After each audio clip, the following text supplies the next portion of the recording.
Bonjour, je suis Damien et je suis ostéopathe. Bonjour, je suis Éléonore et je suis kinésithérapeute et ostéopathe. Et aujourd'hui, on va vous parler des exercices de l'application Andrew qui concernent le coude.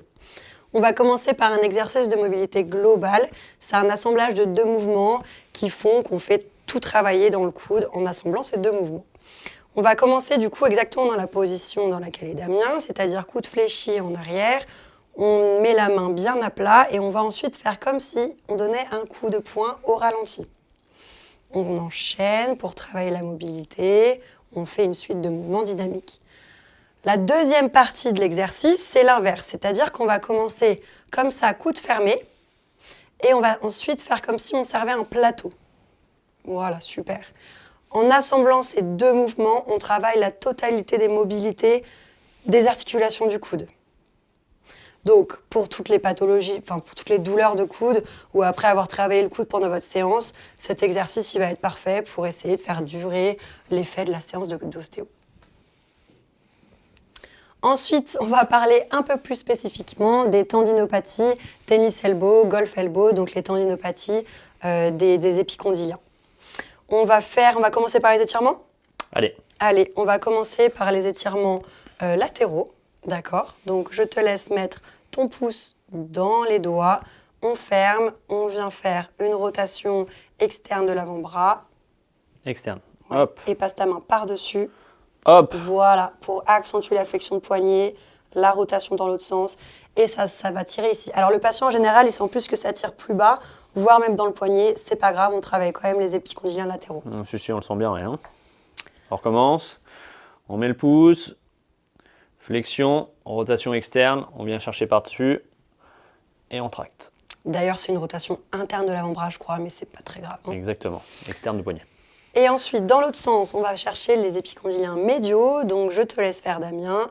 On va mettre le bras, voilà, on fait une extension de poignet. Cette fois, on va faire une rotation externe de l'avant-bras. On était bien sur une rotation interne tout à l'heure.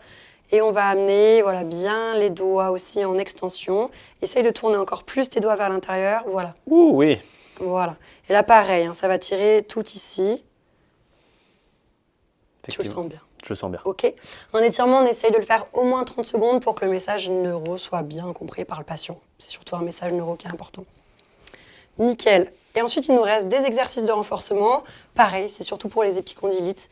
On va donc chercher une table et une haltère. Allez, go. Allez. Pour les patients qui ont des épicondylites, on va venir commencer par travailler l'épicondylite médiale.